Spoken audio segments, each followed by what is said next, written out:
በስመ አብ ወወልድ ወመንፈስ ቅዱስ አሐዱ አምላክ አሜን። የተወደዳችሁ የልዑል እግዚአብሔር ቤተሰቦች የእናታችን የቅድስት ድንግል ማርያም የአስራት ቃል ኪዳን የበረከት ልጆች የጻድቃን የሰማዕታት ወዳጆች በወደደንና ባፈቀረን በልዑል እግዚአብሔር ፍጹም ሰላም እላችኋለሁ። እንደምን ዋላችሁ? እንደምን ለይሳ ደረሳችሁ? አሜን። እንደ ኃጢአታችንና እንደ በደላችን ብዛት ሳይሆን እንደ ምሕረትና እንደ ቸርነቱ ተመልክቶ እስከ ይሳት ያደረሰን የአባቶቻችን አምላክ ልዑል እግዚአብሔር ስሙ የተመሰገነ ይሁንልን። እርሱን ጠርተን እርሷን የማንተዋት ንጽሕተ ንጹሐን ቅድስተ ቅዱሳን ቅድስት እናታችን ድንግል ማርያም ዘላለማዊ ስሟ የተመሰገነ ይሁንልን። እንግዲህ እንደ እግዚአብሔር አምላካችን መልካምና በጎ ፍቃድ ዛሬ የምንማማረው በሰሙነ ሕማማት ዓርብ ጌታችን መድኃኒታችን ኢየሱስ ክርስቶስ ምን አደረገልን? ጸሐፍት ፈሪሳውያንስ ምን አደረጉ? ቅድስት ቤተ ክርስቲያናችንስ በዚህ ዕለት የምታከናውናቸው ሥርዓቶች ምንድናቸው? ሃይማኖታዊ ምሳሌነታቸው ምንድነው? የሚለውን እንደ እግዚአብሔር አምላካችን መልካምና በጎ ፍቃድ ዛሬ አጠር አድርገን እንማማራለን። እንግዲህ የሚያስተምረን እግዚአብሔር ነው፣ የሚመክረን እግዚአብሔር ነው፣ የሚገስጸን እግዚአብሔር ነው። እርሱ በመካከላችን ተገኝቶ የጎደለውን አሟልቶ የተጣመመውን አቃንቶ በአፈ መላእክት አርሞ ያስተምረን ይመክረን ይገስጸን ዘንድ የእርሱ መልካምና በጎ ፍቃዱ ይሁንልን። የእናታችን የንጽሕተ ንጹሐን የቅድስተ ቅዱሳን የቅድስት እናታችን የድንግል ማርያም ምልጃ ተረዳይነቷ በረከቷ ሁሉ በሁላችን ላይ ይደርብን። እንግዲህ በሰሙነ ሕማማት ዓርብ ጌታችን መድኃኒታችን ኢየሱስ ክርስቶስ ምን አደረገልን? ጸሐፍት ፈሪሳውያንስ ምን አደረጉ? የሚለውን ስንመለከት በትላንትናው ትምህርታችን ላይ ጌታችን መድኃኒታችን ኢየሱስ ክርስቶስ በሰሙነ ሕማማት ሐሙስ ተላልፎ እንደተሰጠ ተማምረናል። ሐሙስ ማታ 3 ሰዓት ላይ ጌታችን በይሁዳ አማካኝነት ተላልፎ ተሰጥቷል። በዚህ ዕለት በሰሙነ ሕማማት ዓርብ ደግሞ ጌታችንና አምላካችን መድኃኒታችን ኢየሱስ ክርስቶስ የተቀበለውን መራራ መከራና ሞት የምናስብበት ዕለት ከመሆኑም በላይ ለሁላችንም ቤዛ ሆኖ በመስቀል ላይ የተሰቀለበት ዕለት ስለሆነ ዕለቱ የስቅለት ዓርብ በመባል ይታወቃል። በዚህም ምክንያት ታዲያ በቤተ መቅደሱ የስቅለቱ መታሰቢያ አጎበር ተዘርግቶ ከርቤ እየታጠነ ስቅለቱን የሚመለከት መንባባት እየተነበቡ ማኅበረ ካህናትም ጥቁር ልብሰ ተክህኖ በማድረግ ከምዕመናን ጋር በኅብረት በስግደት በሐዘን በለቅሶ ይውላሉ ማለት ነው። ለምንድነው ይህንን ሥርዓት የሚያከናውኑት ስንል ጌታችን መድኃኒታችን ኢየሱስ ክርስቶስ ሐሙስ ማታ ተላልፎ ከተሰጠባት ሰዓት ጀምሮ ለ18 ሰዓታት ጽኑ የሆነ ስቃይን የተሰቃየበት ስለኔና ስለናንተ ሲል ጌታችን መድኃኒታችን ኢየሱስ ክርስቶስ የታመመበት ዕለት ስለሆነ ነው። ሐሙስ ማታ 3 ሰዓት ከተያዘባት ሰዓት ጀምሮ እስከ ዓርብ 9 ሰዓት ድረስ ለ18 ሰዓታት የማይቋረጥ ከአእምሮ በላይ የሆነ በእኔ አንደበት ተዘርዝሮ የማያልቅ ለመናገር እንኳን የሚሰቀጥጥ መከራ ስቃይን ጌታችን እኔና እናንተን ከጨለማ ለማውጣት ተሰቃይተዋል። ታዲያ ጌታችን ሐዋርያቱ ወይም ደግሞ ደቀ መዛሙርቱ መሞት ካለብን እንኳን ካንተ ጋር እንሞታለን እንጂ በአንተ አንሰናከልም፣ ካንተ አንሸሽም ያሉት ደቀ መዛሙርቱ ጌታችን በይሁዳ አማካኝነት ተላልፎ ከተሰጠባት ሰዓት ጀምሮ ሁሉም ፈርተው ሸሹ፣ ተበተኑ። ጴጥሮስ ከሩቅ ሆኖ ይመለከት ነበረ። ነገር ግን አንተም አነጋገር ይገልጣል፣ አንተም ከእርሱ ጋር ነበርክ እያሉ 3 ጊዜ ሲናገሩት እርሱም ሰውየውን አላውቅም ብሎ ጌታችንን ካደ። ጌታችን መድኃኒታችን ኢየሱስ ክርስቶስን ወስደውት ወደ ሊቀ ካህናቱ ግቢ ወስደውት የካህናት አለቆችና ሽማግሌዎች ጻፎች ወደ ተሰበሰቡበት ቦታ ወስደውት ጌታችን ላይ የሐሰት ምስክር ይፈልጉበት ነበረ። የሐሰት ምስክር ፈልገው ጌታችንን ሊሰድቡት፣ ጌታችን ላይ ሊዘብቱበት፣ ሸንጎ ሁሉ እንዲገድሉት በኢየሱስ ላይ ምስክር ይፈልጉ ነበረ። ነገር ግን ምንም አይነት የሐሰት ምስክር ሊያገኙ አልቻሉም። ብዙዎች በሐሰት ይመሰክሩበት ነበርና ምስክርነታቸው ግን አልተሰማም። ሰዎች ተነስተው እኔ ይህንን በእጅ የተሰራውን ቤተ መቅደስ አፈርሰዋለሁ፣ በ3 ቀንም ሌላውን በእጅ ያልተሰራውን እሰራለሁ ሲል ሰማ ነው ብለው ጌታችን ላይ በሐሰት መሰከሩ። ምስክርነታቸው እንዲሁ እንኳን ሆኖ አልተሰማም። ሊቀ ካህናቱ በመካከላቸው ተነስቶ እንዲህ አለ፣ አንዳች አትመልስምን? እነዚህስ በአንተ ላይ የሚመሰክሩብህ ነገር ምንድነው? ብለው ጌታችንን ጠየቀው። እርሱ ግን ዝም አለ። የፍቅር ዝምታ፣ የትህትና ዝምታ። አዎ ጌታችን ዝም አለ፣ አንዳችም ነገር አልመለስም። ሊቀ ካህናቱ አሁንም በድጋሚ የብሩክ ልጅ ክርስቶስ አንተ ከሆንክ ንገረን፣ ኢየሱስ ነህን? የብሩክ ልጅ ነህን? እያለ ጌታችንን ጠየቀ። ጌታችን በዚህ ጊዜ በዚህ በማርቆስ ወንጌል ምዕራፍ 14 ቁጥር 62 ላይ ስንመለከት እኔ ነኝ፣ የሰው ልጅም በኃይል ቀኝ ሲቀመጥ በሰማይም ደመና ሲመጣ ታያላችሁ አላቸው። ሊቀ ካህናቱ በዚህ ጊዜ ልብሱን ቀደደና ከእንግዲህ ወዲህ ምን ምስክር ያስፈልጋችኋል? ይኸው ስድቡን ሰማችሁት፣ ሰደበን። ከዚህ በኋላ ምን አይነት ምስክር ነው የምትፈልጉት? ስለዚህ ሞት ይገባዋል ብለው ጌታችን ላይ ፈረዱበት። ከዚህ በኋላ ጌታችንን ይዘው ይተፉበት ነበረ። ፊቱን ሸፍነው ይጎስሙት ነበረ። እስቲ ትንቢት ተናገር ይሉት ነበረ። ሌሎቹም ደግሞ እየመጡ በጥፊ እየመቱት፣ በእግራቸው እየመቱት፣ እስቲ አንተ የአይሁድ ንጉሥ ከሆንክ ትንቢት ተናገር፣ እስቲ ራስህን አድን እያሉ ጌታችን ላይ ይዘብቱበት ነበረ። ወገኖቼ እኔና እናንተን ከጨለማ ወደ ብርሃን ለማውጣት ሲል ጌታችን መድኃኒታችን ኢየሱስ ክርስቶስ በጨለማ ውስጥ ምራቃቸውን ተፉበት፣ በጨለማ ውስጥ በጥፊ መቱት። ይሄ ሁሉ የሆነው ለእኔና ለእናንተ ነው ወገኖቼ። ሌሊቱን ሙሉ ከሐና ወደ ቀያፋ፣ ከቀያፋ ወደ ሐና እያመላለሱ ጌታችን ላይ ጽኑ ስቃይን አሰቃዩት። እጅና እግሩን አስረውት እየመቱት፣ ፊቱን በጥፊ እየመቱት፣ በዱላ ራሱን እየመቱት እያሰቃዩት ወገኖቼ። ታዲያ ይህ ሁሉ ሲከናወን ቀደም እንዳልነው ጴጥሮስ ከሩቅ ሆኖ የነገሩን ፍጻሜ ይመለከት ነበርና ከሩቅ ሆኖ ይህንን ሲመለከት ሳለ አንዲት ገረድ ወደ እርሱ ቀርባ አዎ አንተ ከናዝሬቱ ከኢየሱስ ጋር ነበር ካለችው፣ የምትዩን አላውቀውም አላስታውሰውም ብሎ ካደ። ወደ ውጭም ወደ ደጅ ወጣ። አሁንም ደግሞ ካደ። ለ3 ጊዜ ካደ አሁንም። ከዚያም በኋላ ዶሮ ጮኸ። ጌታችን መድኃኒታችን ኢየሱስ ክርስቶስ 2 ጊዜ ዶሮ ሳይጮህ አንተ 3 ጊዜ ትክደኛለህ ብሎት ነበርና አዎ ጴጥሮስ ዶሮዋ ስትጮህ ጌታችን ያለው ትዝ አለው። በዚህም መራራ እንባን አነባ፣ እጅጉን ተጸጽቶ አለቀሰ። ጌታችን መድኃኒታችን ኢየሱስ ክርስቶስ ሌሊቱን ሙሉ ሲሰቃይ ካደረ በኋላ እያሰቃዩ እያንገላቱ ካሳደሩት በኋላ በማለዳ በፍርድ አደባባይ ፊት አቆሙት። በጲላጦስ ፊት ወስደው አቆሙት። ወገኖቼ ሰማይና ምድርን የፈጠረው አምላካችን ሁሉንም በአንድ ጊዜ ድምጥማጣቸውን ማጥፋት የሚችለውን አምላካችን፣ ሰማይና ምድርን ጠቅልሎ ማጥፋት የሚችለው አምላካችን እኔና እናንተን አዎ ከጨለማ ወደ ብርሃን ለማውጣት፣ ከዲያብሎስ ግዞት ነፃ ለማውጣት፣ ከሲኦል ወደ ገነት ለማስገባት ሲል በፍርድ አደባባይ ቆመ ጌታችን ስለኔና ስለናንተ። በዚህ በማርቆስ ወንጌል ምዕራፍ 15 ቁጥር 1 ላይ ስትመለከቱ እንዲህ የሚል ቃል ታገኛላችሁ።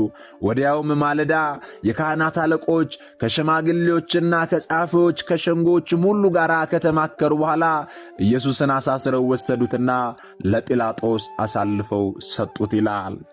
ለጲላጦስ አሳልፈው ሲሰጡት ጲላጦስ ጌታችን እንዲህ አለው፣ አንተ የአይሁድ ንጉሥ ነህን ብሎ ጠየቀው። እርሱም ታዲያ ጌታችን አንተ አልክ ብሎ መለሰለት። የካህናት አለቆችም ብዙ ያሳጡት ነበርና እርሱ ግን ምንም አልመለሰም። እርሱ እንዲህ ነው እንዲያደረገ ያሉ ብዙ ያሳጡት ነበረ ጌታችንን። ጌታችን ግን ዝም አለ። አንዳች አትመልስምን? ይህ ሁሉ በአንተ ላይ እየተናገረን ያለው በስንት ነገር ያሳጡሃል፣ እየሰማህ ነው። ለዚህ ሁሉ ክስ አንተ ምላሽ አትመልስምን?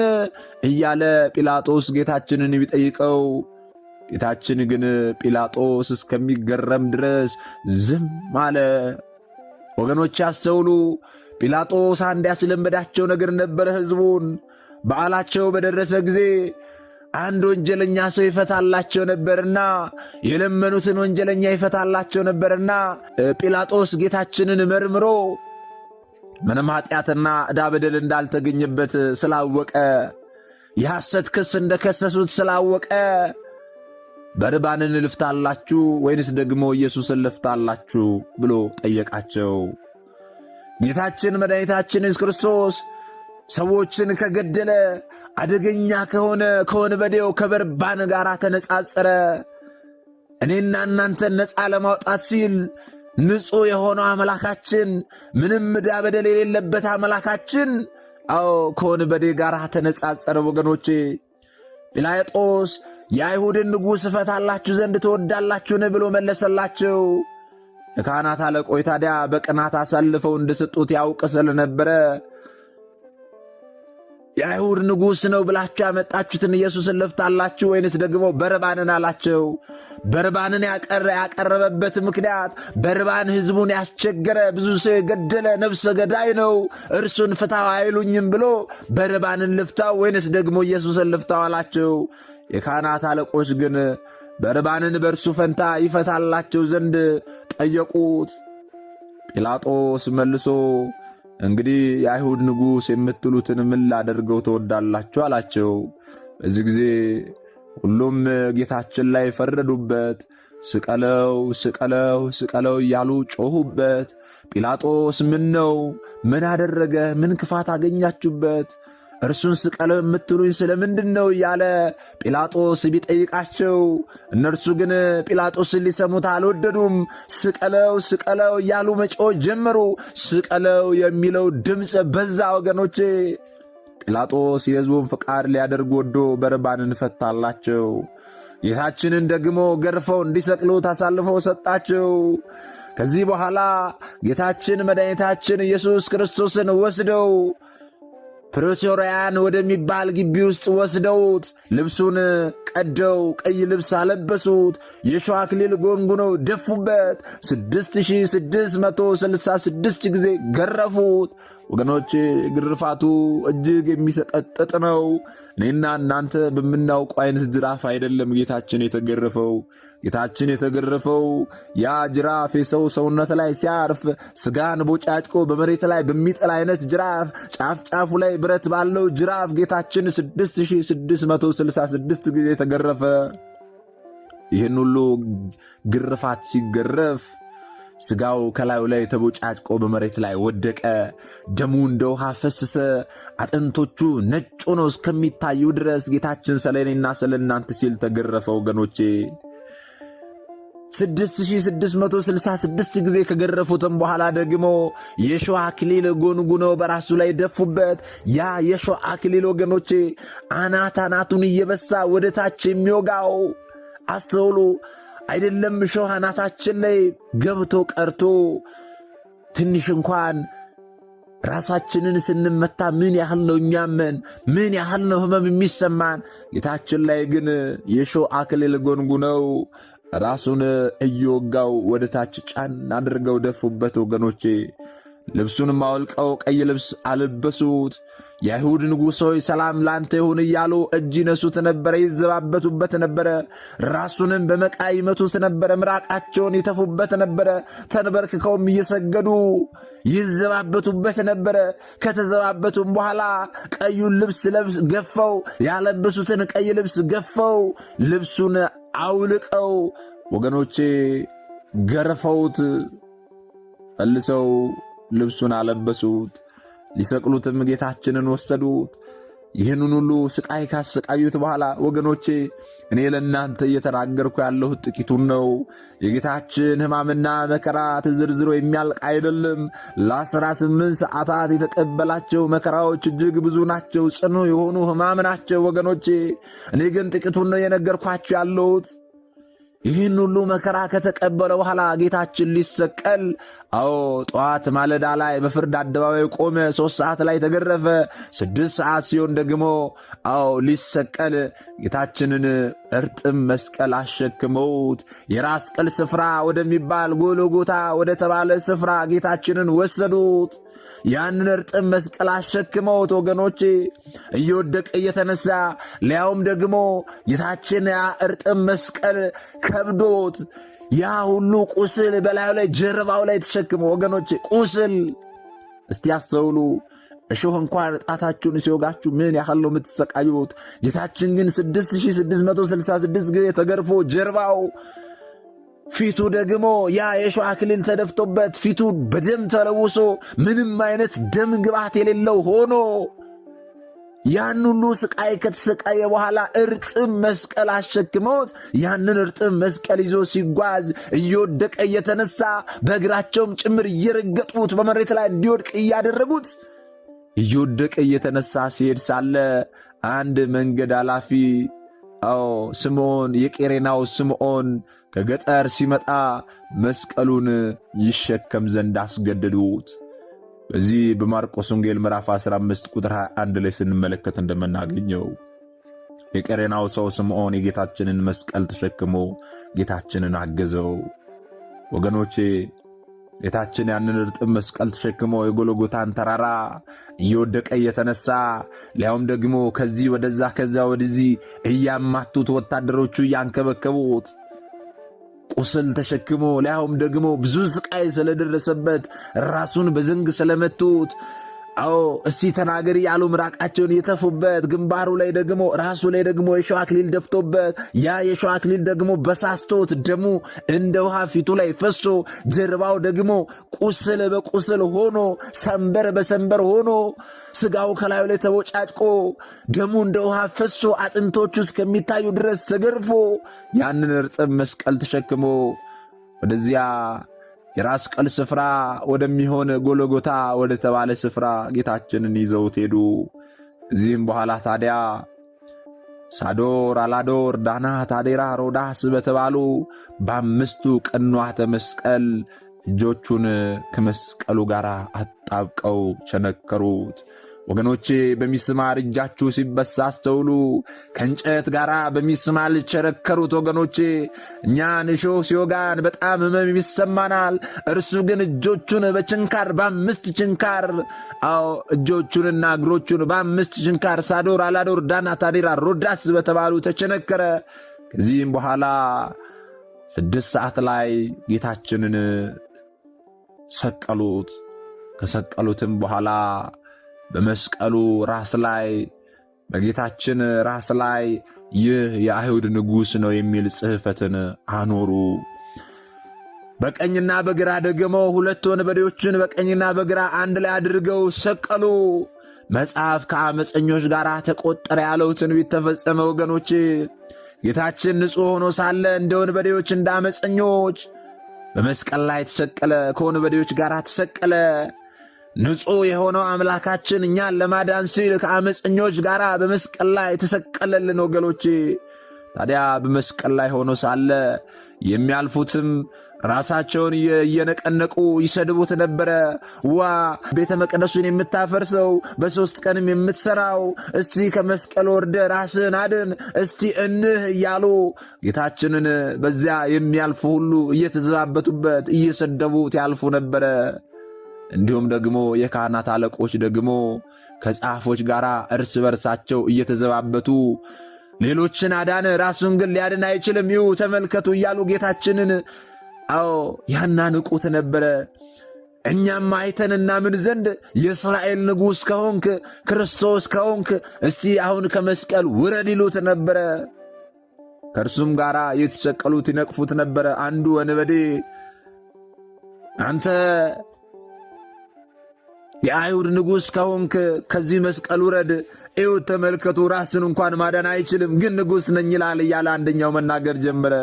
በዚህ መሃል ግን አንደኛው ወንበዴ አቤቱ በመንግሥትህ በመጣ ጊዜ አስበኝ አለ።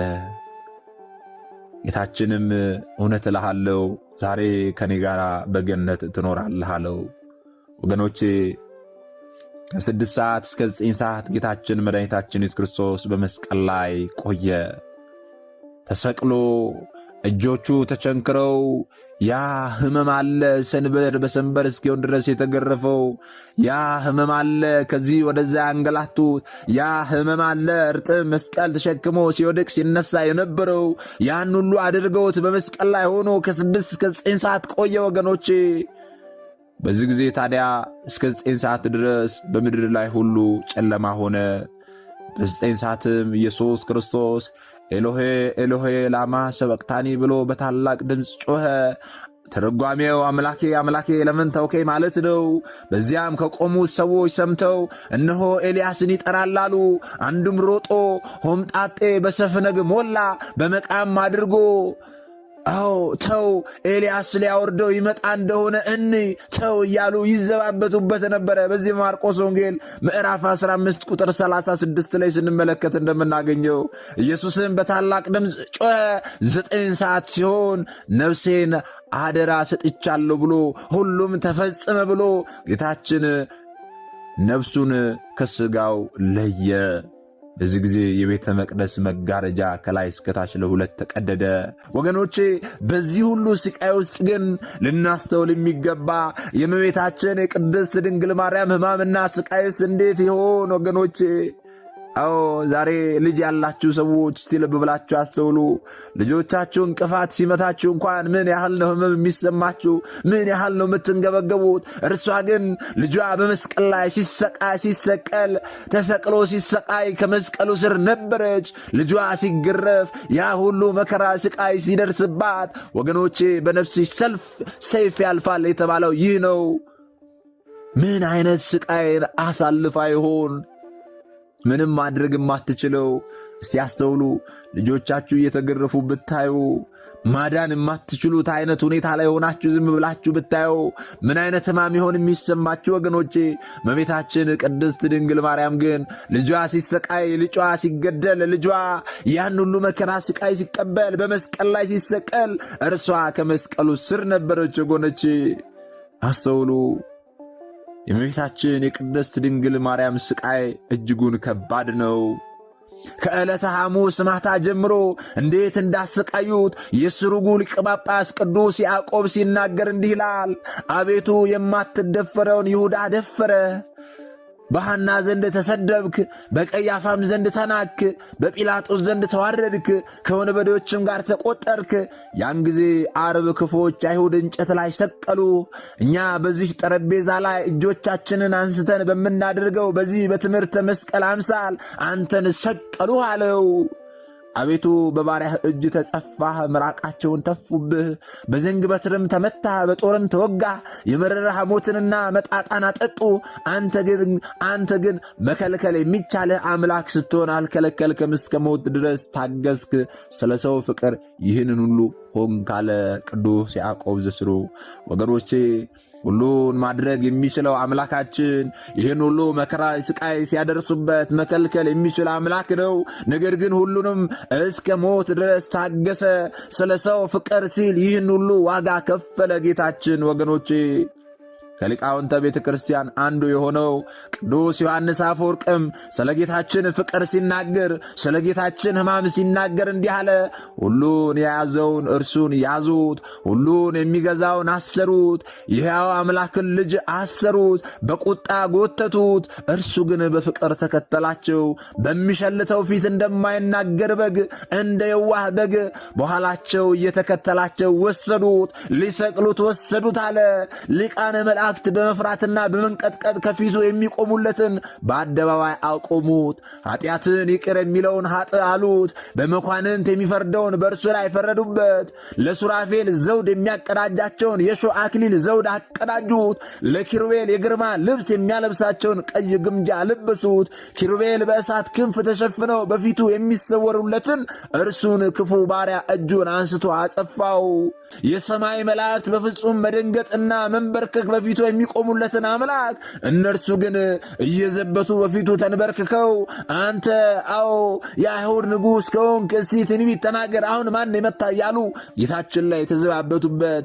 ወገኖቼ ይህን ያህል ትሕትና እንደምን ያለ ትሕትና ነው! ይህን ያህል ትዕግሥት እንደምን ያለ ትዕግሥት ነው! ይህንን ያህል ዝምታ እንዴት ያለ ዝምታ ነው! ይህን ያህል ቸርነት እንደምን ያለ ቸርነት ነው! ይህንን ያህል ሰውን መውደድ እንደምን ያለ መውደድ ነው! ይህንን ያህል ፍቅር እንደምን ያለ ፍቅር ነው! ፍቅር የአምላክን ልጅ ከዙፋኑ ሳቦ እስከ ሞትም አደረሰው። በደል የሌለበትን እንደ በደለኛ ሰቀሉት፣ ሕይወትን የሠራ ከበደለኞች ጋር ቆጠሩት አለ ቅዱስ ዮሐንስ አፈወርቅ ሲናገር። ታዲያ ጌታችን መድኃኒታችን ኢየሱስ ክርስቶስ ከ6 ሰዓት እስከ 9 ሰዓት በመስቀል ላይ በነበረበት ጊዜ 7 ተአምራት በሰማይና በምድር መካከል ተደርገዋል። ፀሐይ የአምላኳን እርቃን ለመሸፈን ስትል ጨለመች፣ ጨረቃም ደም ለበሰች፣ የቤተ መቅደስ መጋረጃ ተቀደደ። ቅዱስ ገብርኤል ከሰማይ ሆኖ ጌታችንን ሲያሰቃዩት፣ ጌታችንን ሲሰቅሉት ሲመለከት ሳለ ሊያጠፋቸው ሰይፉን መዘዘ። በዚህ ጊዜ የጌታ ቸርነቱ ብትከለክለው ሰይፉን ወደ ምድር ወረወረ። በዚህም የቤተ መቅደስ መጋረጃ ለሁለት ተቀደደ፣ ምድር ተናወጠች፣ አለቶች ተሰነጣጠቁ፣ መቃብሮችም ተከፈቱ፣ ሙታንም ተነሱ። እነዚህ ታላላቅ ተአምራት በምድርና በሰማይ ላይ ተከናውነዋል። ወገኖቼ በዚህ ዕለት ጌታችን መድኃኒታችን ኢየሱስ ክርስቶስ በመስቀል ላይ ሳለ 7 የፍቅር ቃላትን ተናግረዋል። የመጀመሪያው እንዲህ አለ፣ ኤሎሄ ኤሎሄ ላማ ሰበቅታኒ አለ። አምላኬ አምላኬ ስለምን ተውከኝ አለ። አንዱን ወንበዴ አብሮት የተሰቀለውን ደግሞ እውነት እውነት እልሃለሁ ዛሬ ከኔ ጋር በገነት ትኖራለህ አለ።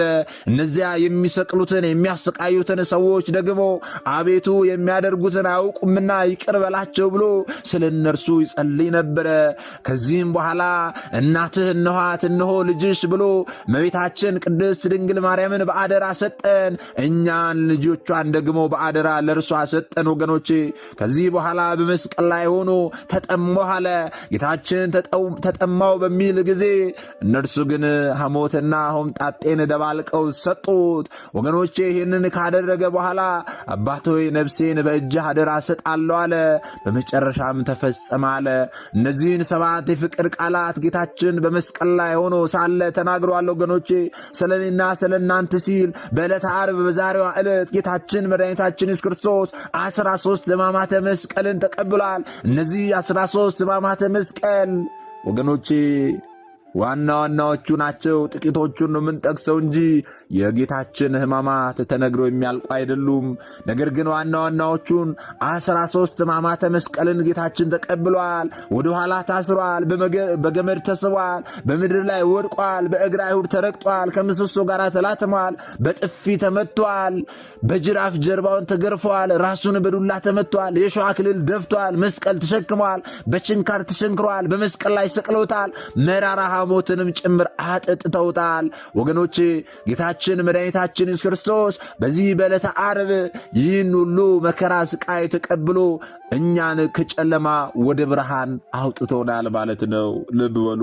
ስለዚህ ዛሬ በሰሙነ ሕማማት ዓርብ ጌታችን ምን አደረገልን ስንል ጽኑ የሆነ መከራን ተቀበለልን። ጌታችን ከ6 እስከ 9 በመስቀል ላይ ከቆየ በኋላ 9 ሰዓት ነፍሱን አደራ ከሰጠና ነፍሱን በራሱ ፍቃድ ከለየ በኋላ ከ9 ሰዓት እስከ አመሻሹ እስከ 11 ሰዓት ድረስ በመስቀል ላይ ነበረ። ኋላም ኒቆዲሞስና የአርማትያሱ ዮሴፍ መጥተው የጌታችንን ሥጋ አስፈቅደው የጌታን ሥጋ አውርደው አመሻሹ ላይ 12 ሰዓት ላይ በሐዲስ መቃብር ገንዘው ቀብረውታል ማለት ነው። አኑረውታል ማለት ነው። ልብ በሉ። ታዲያ ይህንን ከብዙ በጥቂቱ ከተመለከትን ዘንዳ ቅድስት ቤተ ክርስቲያናችን በዚህ ዕለት በርካታ ሥርዓቶችን ትፈጽማለች። ከነዚህ በርካታ ሥርዓቶች መካከል ጥቂቶቹን ለምን እንደምናድርግ አውቀን እናድርግ ዘንድ በጥቂቱ እንመለከታለን ማለት ነው። የመጀመሪያው በዚህ በዕለተ ዓርብ ስዕለ ስነ ስቅለትና ልዩ ልዩ የቤተ መቅደስ ንዋያተ ቅድሳት ከቤተ መቅደስ ወጥተው በመቅደሱ በር ላይ ይደረደራሉ። ካህናትና ምእመናንም ወዛቸው ጠብ እስከሚል ድረስ በጠዋት በ3 ሰዓት በ6 ሰዓት በ9 ሰዓት ላባቸው ጠብ እስከሚል ድረስ መላልሰው ሲሰግዱ ይላሉ። ጌታችን መድኃኒታችን ኢየሱስ ክርስቶስ እርጥቡን ግንደ መስቀል ተሸክሞ ወደ መሬት 3 ጊዜ መውደቅ መነሳቱን ለማሰብ በዚህ ዕለት ካህናትና ምእመናን እየወደቁ እየተነሱ እየሰገዱ ይውላሉ። ስለ መተላለፋችን መከራን የተቀበልክ አምላክ ይቅር በለን፣ ታረቀን፣ ሰላምን ስጠን፣ ስድባችንን አርቅልን፣ መርገማችንን ሻርልን፣ በምሕረት ለማለት መከራውን ለማሰብ ቀኑን በሙሉ ዕለቱን በስግደት እናስባለን። እየወደቅን እየተነሳን የጌታን ሕማምና መከራ እያሰብን ስለ ራሳችን ኃጢአትና በደል ጌታችን ይቅር እንዲለን ይቅርታን እንማጸንበታለን። በ9 ሰዓትም ካህናት በጥቁር ካባ ተሸፍነው ቁጭ ይሉና በሚያሳዝን ዜማ ደጋግመው አቤቱ ይቅር በለን ይላሉ። ሕዝቡም ልክ እንደነሱ አብሯቸው ያዜማል። ይህ ታዲያ የምን ምሳሌ ነው ስንል፣ ይህም ታዲያ ነፍሳት በጨለማ ሲኦል የቆዩበት ለ5500 ዘመን በጨለማ ውስጥ ሲቆዩ ያሰሙትን የሲቃ ያሰሙትን የሚጨንቅ ድምፅ ለማሰብ ሲሉ፣ ያንን ለማዘከር ሲሉ ካህናት አባቶቻችን ጥቁር ካባ ለብሰው ተሸፍነው፣ ሕዝቡም ደግሞ ተሸፋፍነው ቁጭ ብለው አቤቱ ማረን እያሉ የሚያዜሙት ሥርዓት አለ። 9 ሰዓት ሲሆን ማለት ነው። ያም ለ5500 ዘመን ሙሉ በሲኦል ሲሰቃዩ የነበሩ ነፍሳት ያሰሙትን የጩኸት ድምፅ ለማዘከር ነው፣ ለማሰብ ነው። ሌላው በሰሞነ ሕማማት ውስጥ በማሰብ በማየት በመናገር በገቢር የተፈጸመ ኃጢአት ቢኖር ምእመናን ካህኑ ፊት ቀርበው ይናዘዛሉ። ይህም ኃጢአትን ሁሉ የሚያስተሰርይ ኢየሱስ ክርስቶስ በመልዕልተ መስቀል ላይ ሆኖ የምህረት አዋጁን ለሰው ልጅ ሁሉ ማሰማቱን ለመግለጥ ለማዘከር ነው። እንደዚሁም ደግሞ ከኑዛዜው ጋር ተያይዞ የሚፈጸም ሥርዓት አለ። እርሱም ጥብጣቤ ይባላል። ስንብት ከመደረጉ በፊት ካህናት የወይራ ዝንጣፊ ይዘው በፊታቸው ቀርቦ የሚናዘዘውን ምእመን ጀርባውን እየጠበጠቡ ወይም ደግሞ ቸብ ቸብ እያደረጉ ይህንን ያህል ስገድ እያሉ ያውጃሉ። ሁሉም የታዘዘውን ይሰግዳል። የስግደቱ ትርጉም ቅድም እንዳየነው ነው። የጌታችንን ሕማምና መከራ ለማሰብ ነው። የራሳችንን ኃጢአት እያሰብን ጌታችንን ይቅርታ እንድንጠይቅበት ነው። የጥብጣቤው ትርጉም ደግሞ አይሁድ ከሕጋቸው ውጭ እየተፈራረቁ 6666 ጊዜ እንደገረፉት ለማሰብ ነው። በዚህ ዕለት ጌታችን በመልዕልተ መስቀል ላይ ተሰቅሎ መሥዋዕት ሆኖ የዋለበት ስለሆነ ሥርዓተ ቅዳሴ አይፈጸምም። በ11 ሰዓት ደግሞ ሌላ ድንቅ የሚያስደንቅ ሥርዓት አለ። ይህ ምንድነው ስንል ሊቃውንት መቋሚያ ላይ ጧፍ አብርተው ዙሪያውን በመክበብ ከመዝሙረ ዳዊት የተለያየ ክፍል ያስተዛዝሉና በመጨረሻ ለይሁዳ ወልዱ ወለ ውሉደ ወልዱ ይደምሰስ ይላሉ። ይሁዳ ልጁም የልጅ ልጁም ይደምሰስ ብለው በርቶ የነበረውን ጧፍ ቀጥቅጠው ያጠፉታል። ይህስ የምን ምሳሌ ነው? ለምንድነው ይህንን ማድረጋቸው ስንል ጧፍ ሰይጣን በልቡ የገባ የይሁዳ ምሳሌ ሲሆን መቋሚያ ላይ መታሰሩ ደግሞ በክርስቶስ መሰረትነት ለሐዋርያነት ለዓለም ብርሃንነት መመረጡን ለማሰብ ነው። መቋሚያው ደግሞ የጌታ ምሳሌ ነው። ነገር ግን ይህንን ክብሩን በማቃለል መውደቁን ያንን ለማጠየቅ ሲሉ ቀጥቅጠው ያጠፉታል። ቀጥቅጠው ማጥፋታቸው ሰውን ያሳተው ዲያብሎስ በመስቀል ላይ በመስቀል ድል መመታቱን ድል መነሳቱን ለማዘከር ነው። በመቀጠልም ታዲያ ሊቃውንቱ ንሴብሖ ለእግዚአብሔር ስቡሃ ዘተሰብሐ እያሉ እግዚአብሔር አምላክን ያመሰግናሉ። እግዚአብሔር አምላክን በዝማሬ ያመሰግናሉ። ይህም ታዲያ በሞት ሞትን ሻርክ፣ ጠላትን ደመሰስክ፣ ከጨለማ ወደ ብርሃን፣ ከሞት ወደ ሕይወት፣ ከሲኦል ወደ ገነት አስገባህን ሲሉ እግዚአብሔር አምላክን ስቡሃ ዘተሰብሐ እያሉ ያመሰግናሉ። በመጨረሻም ደግሞ ቄጤማውን በመጎናጸፊያ አባቶቻችን ጠቅልለው ይሸከሙትና እግዚኦታ ያደርሳሉ። ይህ ድንቅ የሆነ ምስጢር ነው ወገኖቼ። ምንድነው ድንቅ የሚያደርገው ስንል ደግሞ ዮሴፍና ኒቆዲሞስ እንዲህ አድርገው ገንዘው ቀበሩ ሲሉ እርጥብ ቄጤማ ጠቅልለው ይዘው ያንን እርጥብ ቄጤማ ተሸክመው እግዚኦታ ያደርሳሉ። ከምእመናኑ ጋር እግዚኦታ ያደርሳሉ። እርጥብ ቄጤማ መሆኑ በኃጢአት የደረቀውን የሰው ልጅ በሞቱ ያለመለመ ንጹሕ ባሕሪ ጌታ ነው ሲሉ ያንን እርጥብ ቄጤማ ተሸክመው እግዚኦታ ያደርሳሉ ማለት ነው። አስተውሎ ወገኖቼ፣ ዮሴፍና ኒቆዲሞስ ቅዱስ ቅዱስ ቅዱስ እያሉ እንደገነዙት ሊቃውንቱም ደግሞ ይህንን ለማዘከር ቄጤማውን በመጎናጸፊያ ጠቅልለው ተሸክመው እግዚኦታ ያደርሳሉ ማለት ነው። ስለዚህ የእኛ ቅድስት ቤተ ክርስቲያን የምታከናውናቸው ሁሉም ሃይማኖታዊ ምሳሌዎች ያሏቸው ናቸው። ስለዚህ በዚህ በዕለተ ዓርብ አባቶቻችን በመጎናጸፊያ የተጠቀለለ ነገር ይዘው እግዚኦታ ሲያደርሱ ምን እያስቡ ነው? ዮሴፍና ኒቆዲሞስ እንዲህ አድርገው ገነዙ፣ እንዲህ አድርገው ገንዘው ደግሞ በአዲስ መቃብር አኖሩ ሲሉ ያንን ለማዘከር ያንን ለማሰብ ለእኛም ሊያስተምሩ ሲሉ እርጥብ ቄጤማ ጠቅልለው በመጎናጸፊያ ተሸክመው መንበሩን እየዞሩ እግዚኦታ ያደርሳሉ ማለት ነው። ያንን ስታዩ ዮሴፍና ኒቆዲሞስ ጌታችንን ቅዱስ ቅዱስ ቅዱስ እያሉ እንደገነዙት ልታስቡ ያስፈልጋል ማለት ነው።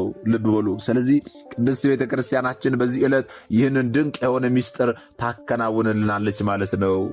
እኛም ደግሞ በዚህ ዕለት የጌታን ሕማምና ስቃይ ግርፋት ስናስብ እንውላለን ማለት ነው።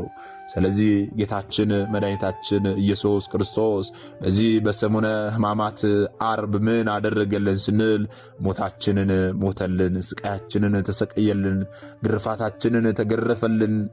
ወገኖቼ እንዲህ ብሎ ተረግሮ ተዘርዝሮ የማያልቅ ስቃይን ጌታችን ስለኔና ስለናንተ ተሰቃየ፣ ሞተ፣ ተቀበረ በዛሬው ዕለት ማለት ነው። ጸሐፍት ፈሪሳውያንስ ምን አደረጉ ስንል ጌታችንን አሰቃዩት፣ ጌታችንን ሰቀሉት፣ ጌታችንን ተዘባበቱበት፣ 6666 ጊዜ የገረፉት፣ ጌታችንን ጽኑ የሆነ መከራን አሰቃዩት ወገኖቼ። ስለዚህ በዚህ ዕለት ይህ ተደርጎልናል።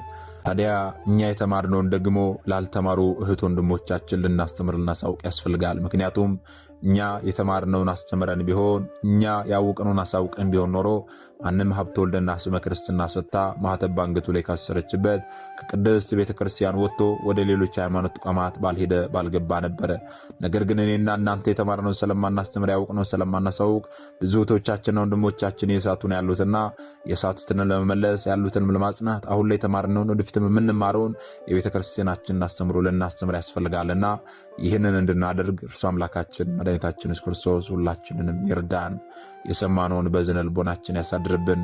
ምናልባት ደግሞ ዛሬ ገና ወደዚህ መንፈሳዊ ቻናል የመጣችሁ ሰዎች ካላችሁ ከዚህ በፊት የተማማርነውም ከዚህ በኋላ የምንማማረው መንፈሳዊ አስተምሮች ወደ እናንተ እንዲደርሱ ከፈለጋችሁ ሰብስክራይብ አድርጋችሁ የደወል ምልክቱን መጫን ይኖርባችኋል። ምክንያቱም ይህ ቴክኖሎጂ ያመጣው ስርዓት ነው ያልኩት አይደለም።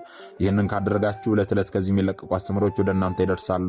ይህንን ካላደረጋችሁ ደግሞ ዛሬ እንዳጋጣሚ ይህንን አስተምሮ ሰምታችሁ ሊሆን ይችላል፣ በቀጣይ ከዚህ የሚለቀቁ አስተምሮች ወደ እናንተ አይደርሱም ማለት ነው። ስለዚህ ወደ እናንተ እንዲደርሱ ከፈለጋችሁ ሰብስክራይብ አድርጋችሁ የደወል ምልክቱን መጫን ይኖርባችኋል ማለት ነው። ወስብሐት ለእግዚአብሔር ወለወላዲቱ ድንግል ወለመስቀሉ ክቡር። ይቆየን።